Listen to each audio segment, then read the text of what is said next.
They say class shows in silence. But how silent would you be with wine dripping down your chest and a room full of strangers laughing like you were entertainment? Alex adjusted his grip on the wine carrier as he pushed through the side entrance of Le Chêne. The restaurant was upscale, the kind where the lighting was so dim you had to squint to read the menu.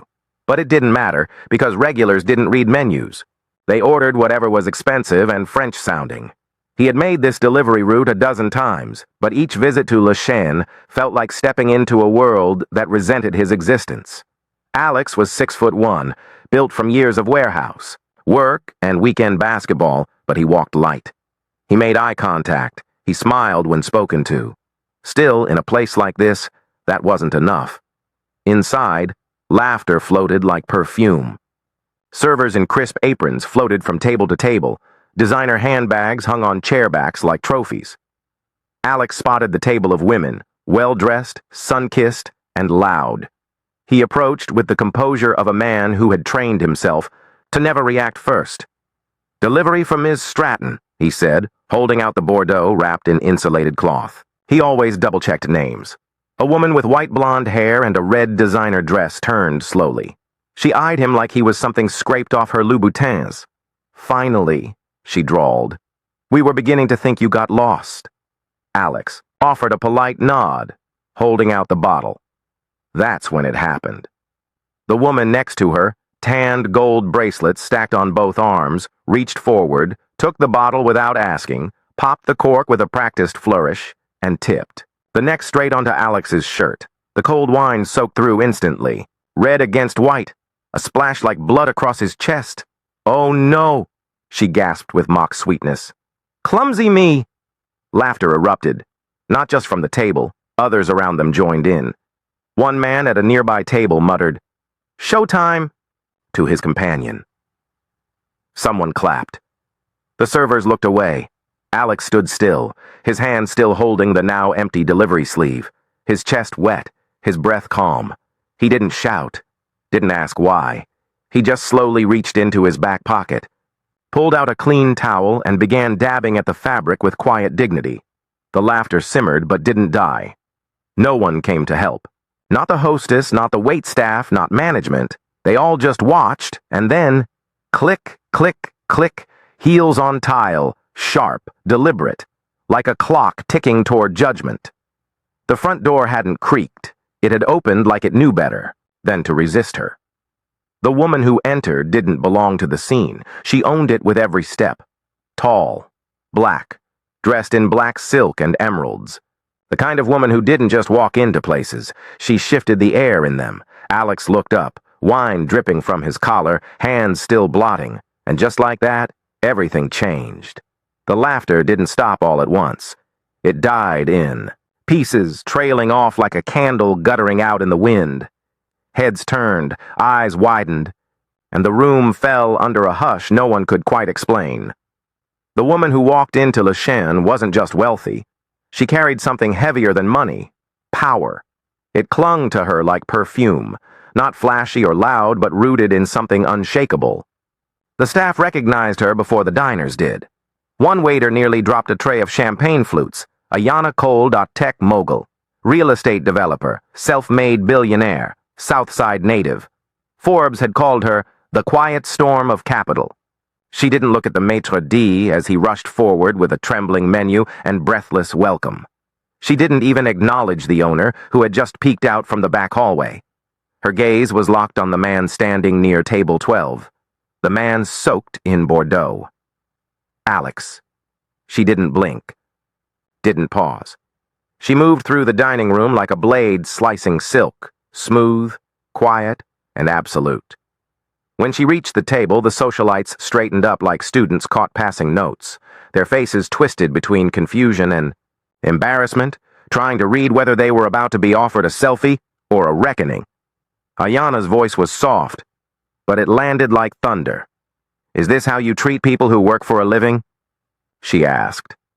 The woman in the red dress blinked rapidly. "Excuse me?" Ayana's eyes narrowed, never leaving hers. "You poured a $1,000 bottle of wine on someone because you thought he wouldn't fight back." The women at the table, looked at each other like rats realizing the ship was sinking. One of them tried to laugh it off. It was just a joke. Ayanna ignored her. She turned to Alex, reached gently for the cloth in his hand, and dabbed once at his collar. "Come with me," she said. "You're done here." Alex hesitated, not out of confusion, but because no one had ever rescued him before. Still, something in her tone made him move. He followed her past rows of silent diners, past servers who looked suddenly ashamed, past the maitre d' who tried to pretend he hadn't seen what just happened. The table behind them sat frozen, still, clutching their expensive glasses, still tasting laughter gone stale.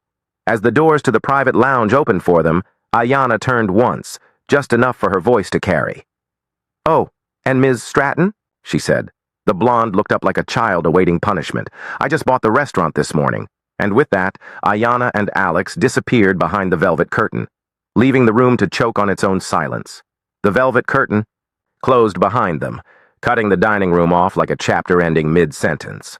Inside the private lounge, the world was quieter. Soft jazz played. The lighting was warm, not cold and golden like outside. Alex stood in silence, dripping wine onto an expensive rug. But Ayanna didn't seem to mind. She poured him a glass of water and handed him a fresh, white-pressed towel from a hidden drawer. "Take a breath," she said gently. "You're safe now." Alex looked at her, not just with surprise but recognition, not just from the headlines or her interviews on financial networks. He knew her from somewhere else, somewhere closer to home. "You're from Southside," he said. She smiled faintly. "Rogers Avenue, 1 block from the old park." Alex's eyebrows lifted. "I played ball there every summer." "I know," she said. "I used to bring my little brother to watch you. You were fast." He let out a breath he hadn't realized he'd been holding. "I didn't think anyone noticed back then." Ayanna leaned back, her hands folded. "We notice. We just don't always get the chance to say something." Behind the curtain, the dining room murmured like a storm gathering far off.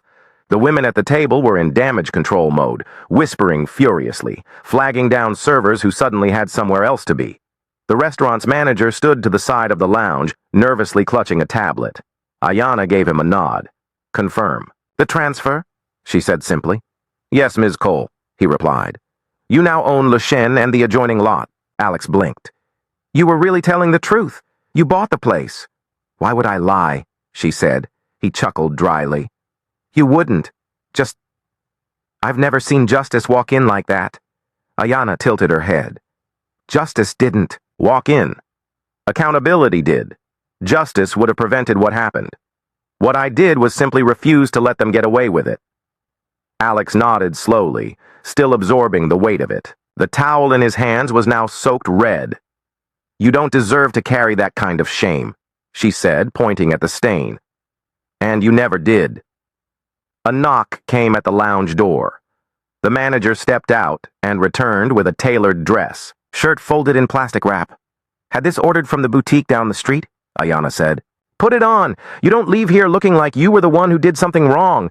Alex hesitated. Then he smiled. A real one. Not polite, not practiced. One that reached his eyes. He took the shirt and walked into the side bathroom. When he emerged, clean and composed, he looked like a different man. The kind of man who had just been seen. Out in the dining room, the temperature had shifted. No one laughed now. Even the air seemed to apologize. The servers moved more quietly, and the guests spoke in hushed tones, casting nervous glances toward the velvet curtain. At the now infamous table, Ms. Stratton and her friends were beginning to unravel. "This is ridiculous," one of them hissed. "How are we supposed to know who she was?" Another shook her head. "It's not about who she is, it's about what we did." Stratton's fingers trembled slightly as she lifted her wine glass. But the flavor had turned. Everything now tasted like guilt. Then the restaurant owner or former owner approached. Sweat gleamed at his temples. "Ms. Stratton," he said in a low voice, "I'm afraid your party is being asked to leave." Stratton blinked. "What? We've been coming here for years." "Yes." He nodded stiffly. "And Ms. Cole now owns the establishment, effective immediately. She's requested that the restaurant not cater to individuals who degrade service staff." Degrade? Stratton snapped. It was just a joke. His gaze hardened. There's nothing funny about cruelty. A few diners nearby gave small, approving nods. The tide was turning. The table that had once commanded the room now looked like a corner of regret. Stratton stood slowly, her cheeks red with rage and embarrassment. She fumbled with her designer purse, looking for a credit card, but the manager shook his head. Your card has already been charged, he said, 3 times the bottle's value. But it was your wine, she snapped. No, he corrected. It belonged to the restaurant, and the restaurant now belongs to Ms. Cole. She's using the money to fund a job development program on the South Side. Stratton's mouth opened, then closed. No words came. The other women gathered their things in silence, the energy drained from them. They shuffled out with hunched shoulders and lowered eyes, followed by the stares of people who no longer found them impressive. Back in the lounge, Alex stood near the glass wall watching them leave. He didn't gloat, he didn't smile, he just watched. Ayanna stood beside him. Sometimes, she said, when people like that laugh at us, it's not because we're funny, it's because they think we'll never be in a position to answer back. Alex turned to her. And today? She looked at him. Today, they learned that tables turn. He nodded slowly, his chest rising a little higher. Behind them, the chef entered quietly, offering a fresh dish prepared for Alex. A small, respectful gesture. Alex looked down at the plate, then up at Ayanna. Do you always make this kind of entrance? Ayanna smirked. Only when someone needs reminding that we don't bow anymore. Alex sat back, taking a slow breath as the plate in front of him steamed. It wasn't the food that grounded him. It was what it represented. Not pity. Not performance. Respect. Ayanna sat across from him, legs crossed, her gaze focused and quiet. She wasn't trying to impress him, or anyone. That's what made her so different. She knew who she was, and she wasn't here to be thanked. You ever think about leaving deliveries? She asked casually. Alex chuckled. Every Monday morning, Ayanna smiled. What's keeping you? He looked down for a moment, thinking. Stability. I know the roots. I know the people. I can't afford to start over, not with my mom's meds and the rent creeping every year. She nodded. I get it. But I also think you've already started over today. You just don't know it yet. She slid an envelope across the table. It was matte black, with a silver embossed logo he didn't recognize at first. Inside was a formal offer, Ayanna Cole Enterprises, logistics coordinator, full benefits, salary 4 times what he made in a year. I just opened a regional hub 2 neighborhoods over. I need someone who knows the streets, knows how to lead, and who doesn't break under pressure. You proved all of that today. Alex blinked. Are you serious? She looked at him squarely. Dead serious. You were calm when humiliated. You stood tall when others mocked you, and you didn't lose your humanity. That's rare. Alex held the letter in his hands like it was made of glass. I don't have a degree, he admitted. Neither did I when I started, but I had grit. So, do you? The rest we teach. A long pause stretched between them. Outside, the restaurant was returning to life, but now it had changed. The poison had been removed, the tone reset. Alex exhaled. I thought today was going to break me. It didn't, she said. It built you. He looked over at the lounge's glass wall and saw their reflections. Him in the fresh white shirt, her poised and regal. For the first time in a long time, he saw something different in his own reflection. Potential.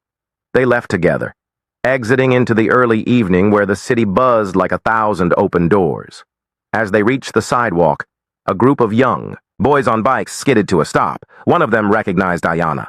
Miss Cole, you really buy the restaurant? She laughed. Yeah, baby, we bought it. It's ours now. The kids whooped and rode off, shouting her name like it meant something. And it did. Alex looked at her, then back at the boys riding off into the city night. You really believe people like us can rise that far? She raised an eyebrow. Who, do you think built the staircase? Then she turned, heels clicking confidently on the pavement, and Alex followed, not behind, but beside her. Because sometimes legacy wears heels, and sometimes it stops for the man everyone else tried to walk over.